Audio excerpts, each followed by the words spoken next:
قرآن اور اہل بیت کے مطابق باتیں کرتا ہے، وہ بانی کا یہ عمل، مجلس کا انعقاد، یہ وہ نیکیوں والے پردے میں اللہ تعالیٰ اس کو رکھے گا۔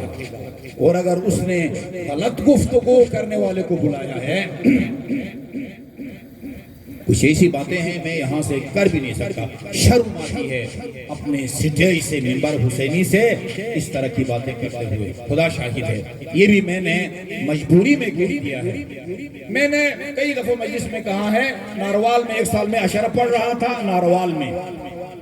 ناروال کے ساتھ ایک گاؤں ہے رعیہ خاص، وہاں کے ایک سکول ماسٹر ایم اے اسلامیات، اس سے میری ملاقات کرائی گئی، جو سرے سے نماز کا منکر تھا، کہتے اسلام میں نماز فرض ہی نہیں ہے۔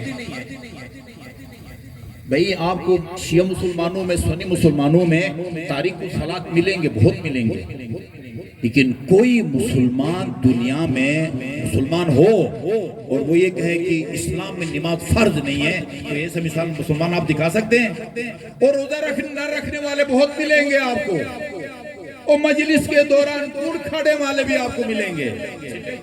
مبارک میں گڑ رکھا جاتا ہے گلا صاف کرنے کے لیے، کبھی کبھی کھا لیتا ہے وہ، ایسے تو ملیں گے۔ اسی سے پوچھیں، اسی سے اسلام میں روزہ فرض ہے یا نہیں ہے؟ اگر وہ کہے کہ اسلام میں روزہ فرض ہی نہیں ہے، وہ کافر ہے۔ کیوں؟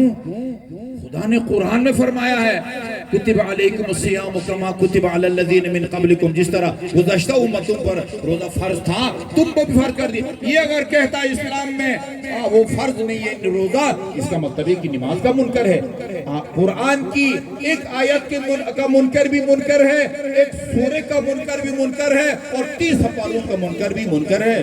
منکر ہے، ایک آیت کا منکر بھی منکر ہے، ایک سورے کا منکر بھی منکر ہے، پورے قرآن کا منکر بھی منکر ہے۔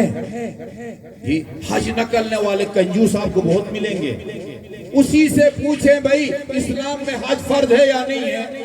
وہ کبھی نہیں کہے گا اسلام میں وہ حج فرض نہیں ہے۔ قرآن کی آیت اگر اس نے نہ بھی پڑھی ہو، نہ بھی سنی ہو، اتنی دنیا میں 30 لاکھ حاجی جاتے تھے قرآن کی وجہ سے، جو ٹوٹل 10 لاکھ اس سال گئے ہیں۔ 30 سال پوری دنیا سے سعودیہ کا رخ کرتے ہیں، اور کوئی کلمہ گو یہ کہہ سکتا ہے اسلام میں حج فرض نہیں ہے؟ کتبہ للہ علی الناس حج البیت من استطاع الیہ سبیلا، جو بھی حج جانے اور آنے کی استطاعت رکھتا ہے اس پر حج بیت اللہ واجب ہے نا، واجب ہے۔ ایسے آدمی کو بلائے بانی، وہ بانی فرد واحد ہو، انجمن ہو، الصادق ٹرسٹ ہو، علماء عباس ہو، وہ ایسے آدمی کو بلائے جو لوگوں کو گمراہ کرتا ہے، جو لوگوں کو فرائض اور واجبات محمد اور آل محمد کی اوریجنل اور اصلی تعلیمات سے دور رکھتا ہے، وہ اس کا یہ مجلس کرانا یہ ایک گناہ ہے، اور روز قیامت وہ برائیوں کے پردے میں اس کو رکھا جائے گا۔ ایسے آدمی کو بلائے جو منبر سے آ کے کہے کہ خدا نے نماز گزار پر لعنت بھیجی ہے، کیا خیال ہے یہ بانی کوئی کار خیر انجام دے رہا ہے؟ والوزن یومئذ الحق۔ اچھا ایک اور بات جس سے میں نے لمبی تمہید باندھی ہے نا، اللہ تعالیٰ کے فرشتے، اس دنیا میں سب سے زیادہ آبادی فرشتوں کی، سب سے زیادہ آبادی فرشتوں کی۔ یہ بارش جب ہوتی ہے نا، بارش آپ پوری دنیا کی بات نہ کریں، ابھی یہی بارش جو جس کی وجہ سے بہت علاقے سیلاب کے نظر ہو گئے، جتنے بارش کے قطرے آسمان سے آتے ہیں نا، ہر بارش کے ساتھ ایک فرشتہ ہوتا ہے، اور وہ اس جگہ گراتا ہے قطرے کو جہاں اس کو گرانے کا خدا کی طرف سے حکم ہوتا ہے۔ ماشاءاللہ، سبحان اللہ۔ اچھا یہ کوئی اور کام نہیں کرتے، ان کا کام یہی کام ہے۔ اور میں آپ کو بتاؤں کامل زیارت کے مطابق آپ اپنے شہر کے مقامی قبرستان میں جائیں، ایچیٹ کے قبرستان میں جائیں، ایچیٹ ہی ہے نا جس میں جگہ بھی ختم ہو گئی ہے، اور دوسرا قبرستان، نیا قبرستان کدھر ہے؟ G11 H11، ہاں H11 جہاں بھی کوئی امام حسین، جس قبر میں بھی امام حسین کا کوئی ظاہر دفن ہے نا، ہماری روایات کہتے ہیں اس قبر پر 2000 فرشتوں کی اللہ تعالیٰ نے ڈیوٹی لگائی ہے. ان کا کام یہ ہے قیامت تک اس حسین کے زوار کے لیے خدا کی بارگاہ میں طلب مغفرت کریں. سبحان اللہ. خوش قسمت ہے وہ لوگ جن کو اللہ تعالیٰ نے توفیق دی ہے، اور خصوصاً ابھی اسی ایام 40 میں جانے کی جو ہے نا وہ تیاریاں کر رہے ہیں. ان کا اور کوئی کام نہیں ہے. یہ جو دو بیٹھے ادھر، یہ میری اور آپ کی کمزوریوں کو نوٹ کرنا، یہ نیکیوں کو نوٹ کرتا ہے. یہ اس کی فائل الگ ہے اور اس کی فائل الگ ہے. یہ اور بات ہے کہ یہ فائل زیادہ وزنی ہے یا یہ فائل زیادہ وزنی ہے. ایک عجیب بات آپ کو بتاؤں، قرآن میں ہے کہ انسان کو نیکیوں کی جو فائل ہوگی نا، وہ اس کے دائیں ہاتھ میں دی جائے گی. دائیں ہاتھ میں. جب دائیں ہاتھ میں اپنے نیکیوں کو دیکھے گا، وہ کہے گا ہاؤ مقرؤ کتابیا، لوگوں آؤ، وہ یہ میری وہ ریزلٹ کارڈ کو دیکھو، میری فائل کو دیکھو، یہ میری نمازیں، یہ میرے حج، اور یہ میری زیارات، یہ میرا رونا، یہ میرا رولانا، یہ مجلس کا عشرہ منعقد کرنا. ہاؤ مقرؤ کتابیا، آؤ میری کتاب کو پڑھو. وَأَمَّا مَنْ أُوتِيَ كِتَابَهُ بِشِمَالِهِ، جس کو اس کا نامہ اعمال بائیں ہاتھ میں دیا جائے گا، وہ کہے گا یا لیتنی لم أُوتِيَ كِتَابِيَهْ، کاش یہ فائل مجھے نہ دی گئی ہوتی. اس کو اپنی برائیاں نظر آئیں گی اس کے اندر نا. ایک ذرہ، وَمَنْ يَعْمَلْ مِثْقَالَ ذَرَّةٍ خَيْرًا يَرَهُ، ذرہ برابر نیکی کی ہے آپ نے، وہ آپ کو نیکی نظر آئے گی. وَمَنْ يَعْمَلْ مِثْقَالَ ذَرَّةٍ شَرًّا يَرَهُ، ذرہ برابر نیکی آپ برائی کی ہے، وہ بھی آپ کو نظر آئے گی نا، وہ بھی آپ کو نظر آئے گی. ایک بار تو درود بھیجئے محمد وآل محمد. اللہم صلی علی محمد وآل محمد. اچھا، کچھ فرشتے ہیں اللہ نے ان کی یہ ڈیوٹی لگائی ہے. اب ان کی تعداد ہزاروں میں ہے، لاکھوں میں ہے، ملینوں میں ہے. وہ پوری دنیا میں وہ فرشتے پھیلے ہوئے ہیں. ان کی ڈیوٹی کیا ہے، کام کیا ہے؟ جہاں کہیں بھی کوئی خوش قسمت محمد اور آل محمد پر صلوات بھیجے، 1 دفعہ 2 دفعہ 10 دفعہ 100 دفعہ، ان کی ڈیوٹی یہ ہے اس صلوات کو لا کے رسول خدا کی خدمت میں پیش کرتے ہیں.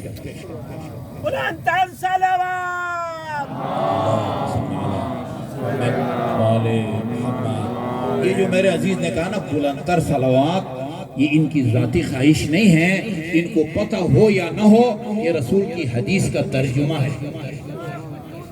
امام موسیٰ کاظم علیہ السلام نے فرمایا الصلاة علی النبی بصوت العال. اس پر عمل کریں، امام موسیٰ کاظم کی بات پر عمل کریں. الصلاة علی النبی بصوت العال تذهب بالنفاق. جو آدمی باواز بلند محمد اور آل محمد کو صلوات بھیجتا ہے، منافقت اس سے دور رہتی ہے. منافقت اس کی قریب نہیں آتی. جو باواز بلند صلوات بھیجتا ہے.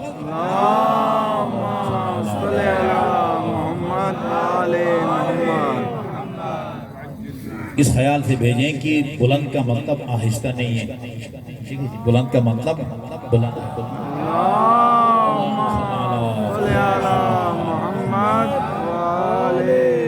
روز قیامت نا، روز قیامت والوزن یومئذ الحق، آپ کو یاد ہے نا، روز قیامت رسول خدا کے سامنے میں تو یہ عرض کروں گا نگرانی میں بندوں کے اعمال تل رہے ہوں گے.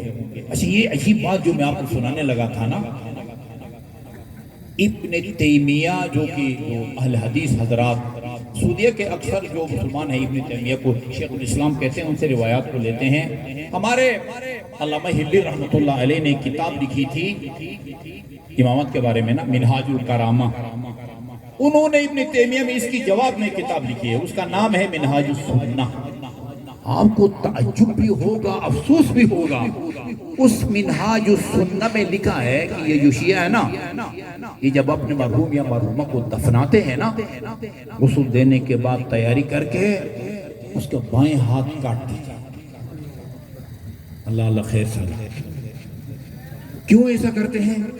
یہ اس لیے کہ جب روز قیامت وہ فرشتے اس کی برائیوں کی فائل لے کے آئیں گے بائیں ہاتھ میں تھمانے کے لیے، یہ کہے گا پڑھنے والے میرا پتہ نہیں کب ہاتھ تو ہے ہی نہیں۔ اتنا سادہ ہے خدا، اللہ کا نظام ایسا ہے۔ چھپ گئی ہے یہ بات، چھپ گئی ہے۔ ایک طولانی فہرست آپ کو نظر آئے گی، آپ کو دکھا سکتا ہوں۔ ہاں، یہ جو بے بنیاد الزامات اور تہمتیں اور پروپیگنڈے شیعوں کے خلاف کیے جا رہے ہیں، اور اکثریت یہ بیچارے عام دکاندار، نائی وغیرہ جن کا دین سے کوئی خاص تعلق نہیں ہے، کتابوں سے کوئی تعلق نہیں ہے، جی ان کا کیا گلہ ہے؟ ہمارے ساتھ میٹنگوں میں بیٹھنے والے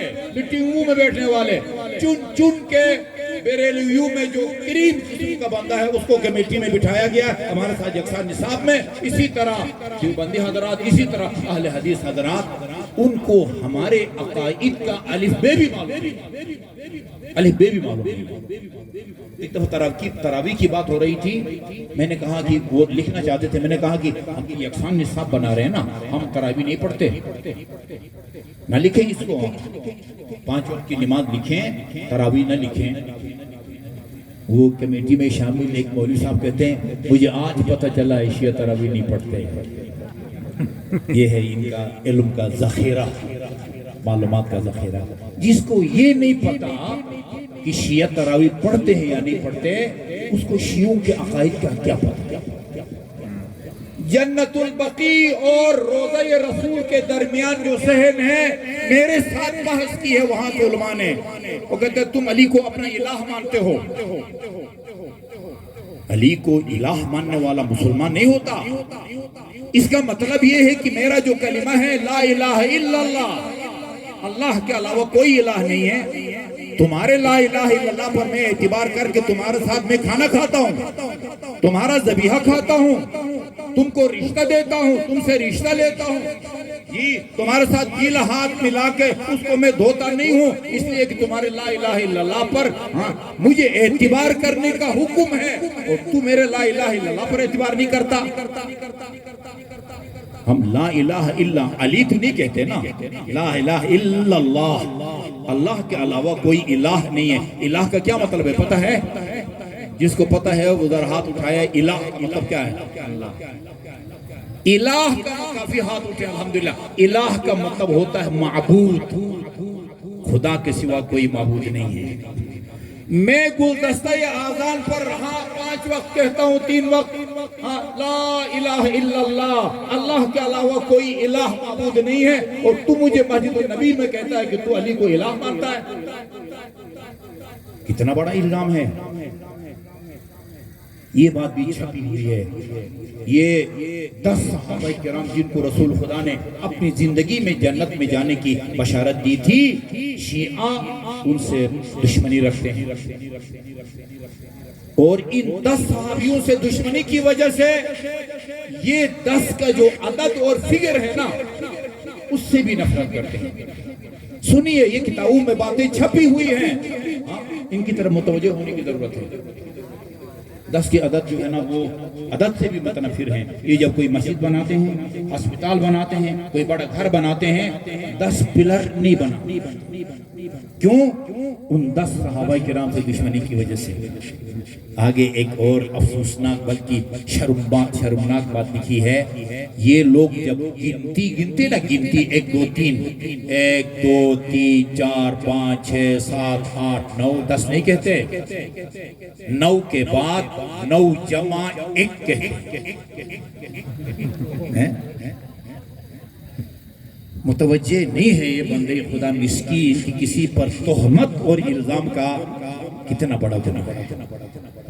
ایسا ہے، اس سے پوچھیں کہ 1 2 سناؤ، 1 2 سناؤ، ہاں 9 کے بعد یہ 9 جمع 1 کہے گا یا 10 کہے گا؟ وہ قرآن میں 10 کا لفظ آیا ہوا ہے، آج تک کسی شیعہ نے اس کا ترجمہ 9 جمع 1 نہیں کیا۔ بھائی درود بھیجئے باواد بلند،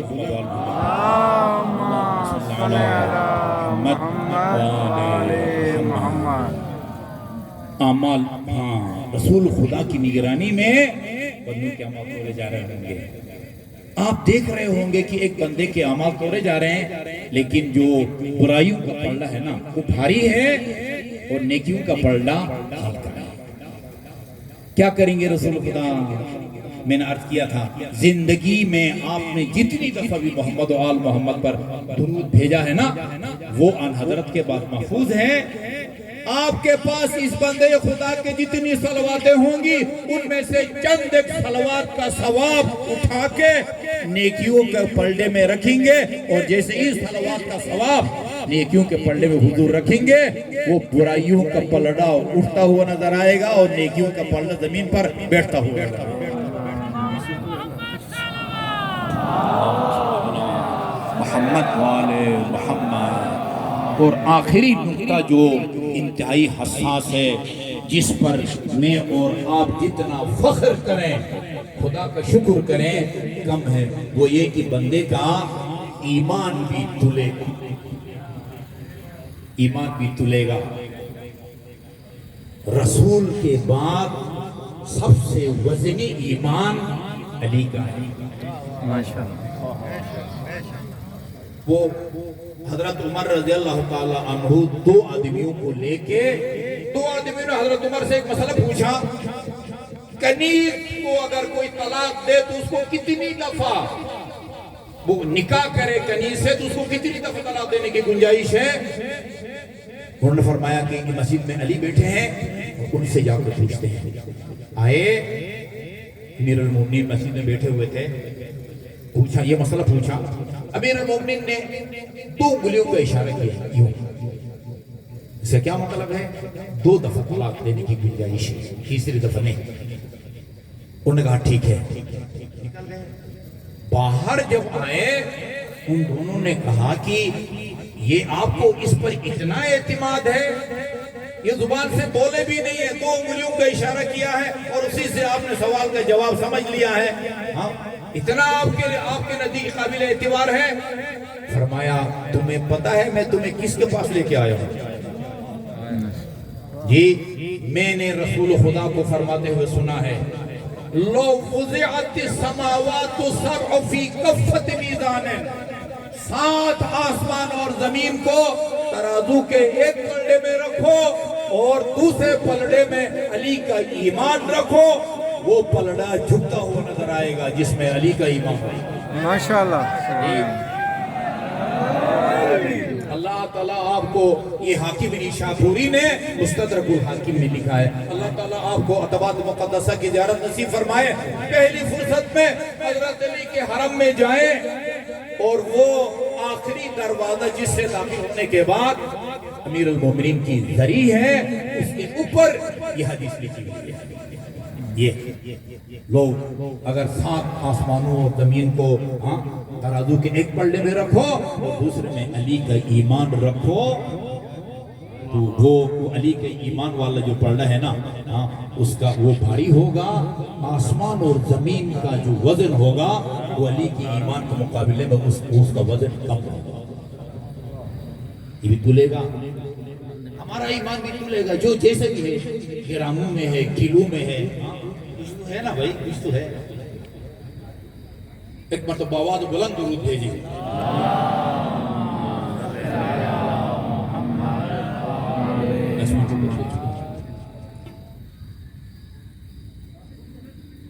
اعمال تلے گا ہمارے سب کے اعمال تلیں گے.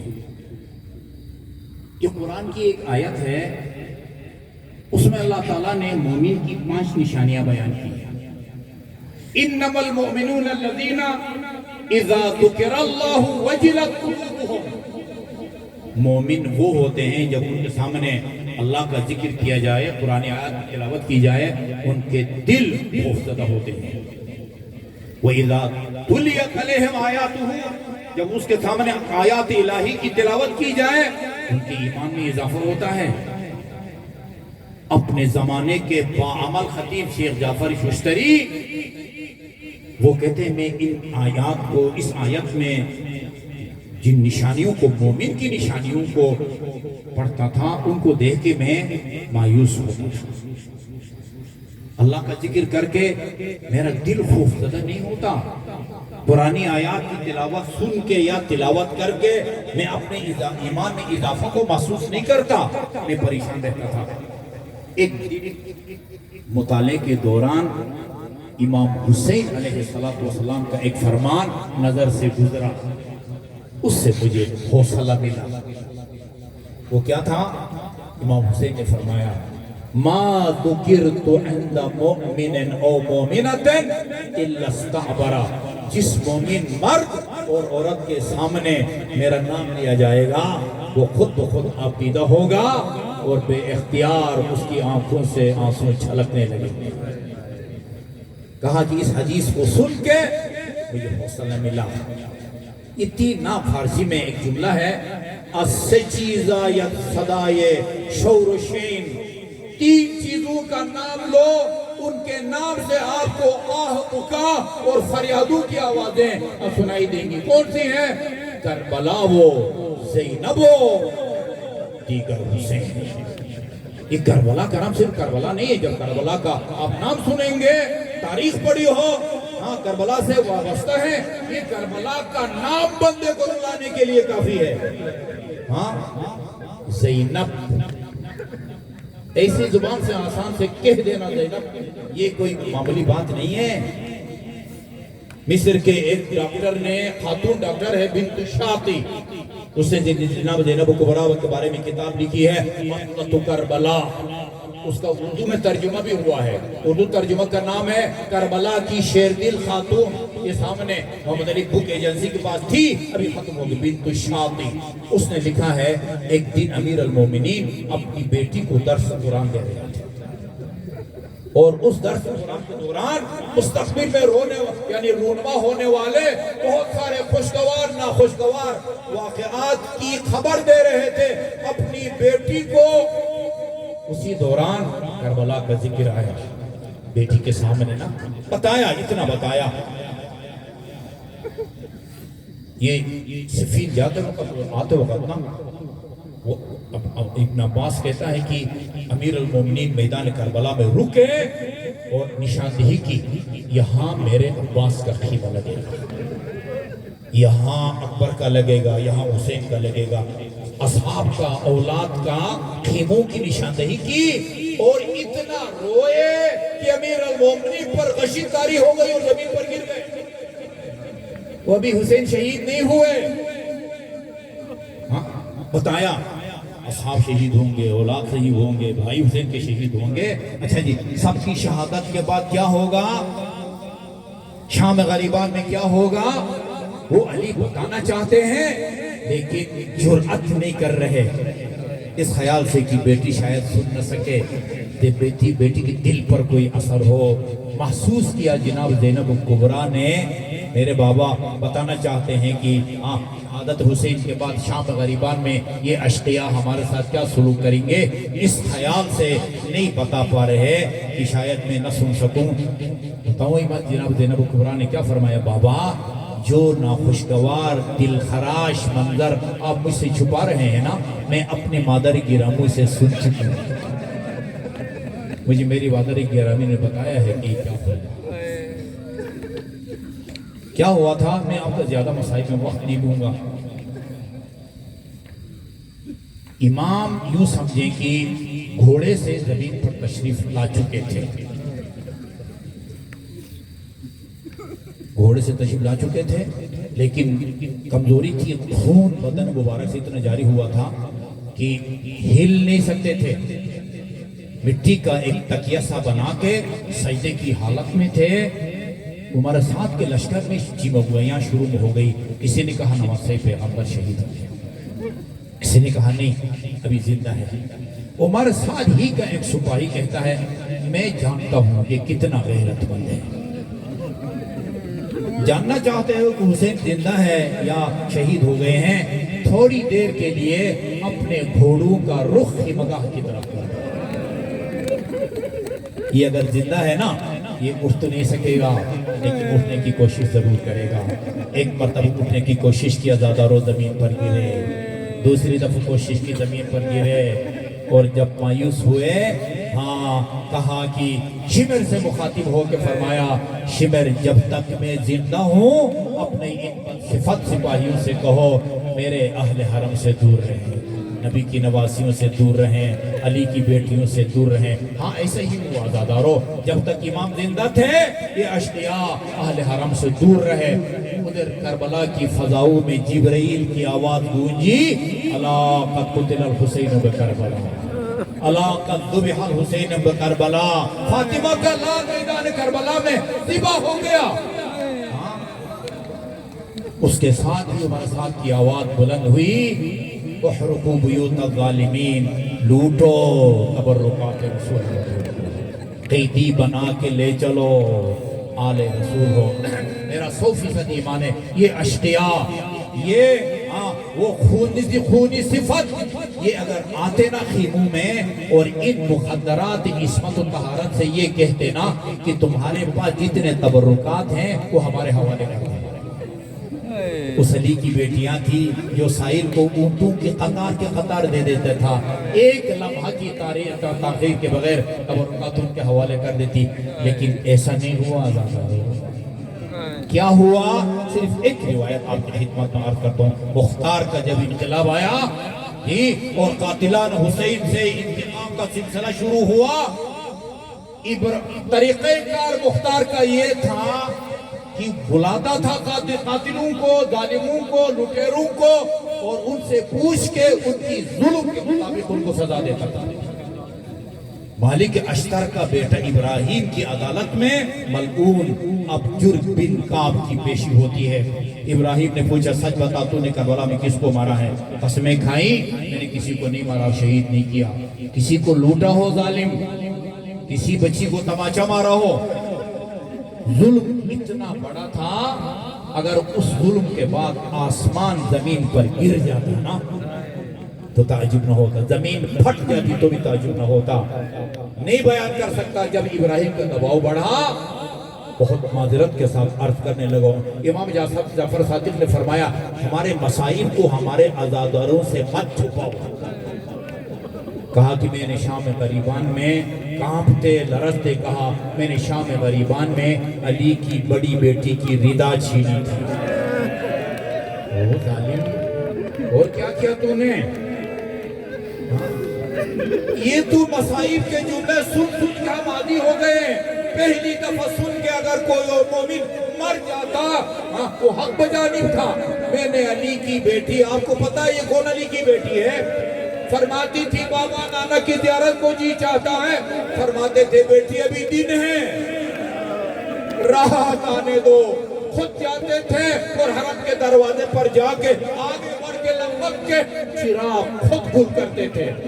عرض کیا جاتا تھا یا امیر المومنین رات کا وقت ہے، الحمدللہ آپ کی بیٹی سر سے پاؤں تک حجاب میں ملبوس ہے، چراغ گل کرنے کی کیا ضرورت ہے؟ فرماتے تھے علی کی غیرت اس بات کو بھی گوارا نہیں کرتی، کسی مسلمان کی نگاہ علی کی بیٹی کے سراپا اور قد پر پڑے۔ یہ علی کی بیٹی تھی، ہاں میں نے علی کی بیٹی کی ردا کو چھینا۔ اور ظالم تو نے کیا کیا؟ کہا میں نے علی کی بیٹی کی بالیوں کو اپنے ہاتھ میں لیا اور اس دور سے اپنی طرف کھینچا، یہ کانوں کو چھینتی ہوئی خونالود بالیاں میرے ہاتھ میں آئی۔ ظالم میری آقازادی نے کیا فرمایا؟ فرمایا قطع اللہ یدیک و رجلیک، ظالم خدا تیرے ہاتھ اور پاؤں کاٹ ڈالے۔ وَأَحْرَقَكَ اللَّهُ بِنَارِ الدُّنْيَا قَبْلَ نَارِ الْآخِرَةِ، آتش جہنم سے پہلے خدا تجھے دنیا کی آگ میں جلائے، اور جس طرح تو نے مجھے حجاب سے محروم کیا ہے۔ دونوں ہاتھ بلند کیے، خدائے تیرا لاکھ شکر ہے میری آقازادی کی دعا میرے ہاتھوں سے قبول ہو رہی ہے۔ لا أضحك الله سن الدهر إن ضحكت وآل أحمد المظلومون قد قهروا ولا حول ولا قوة إلا بالله العلي العظيم۔ مومنین کرام، دعاؤں کے قبول ہونے کے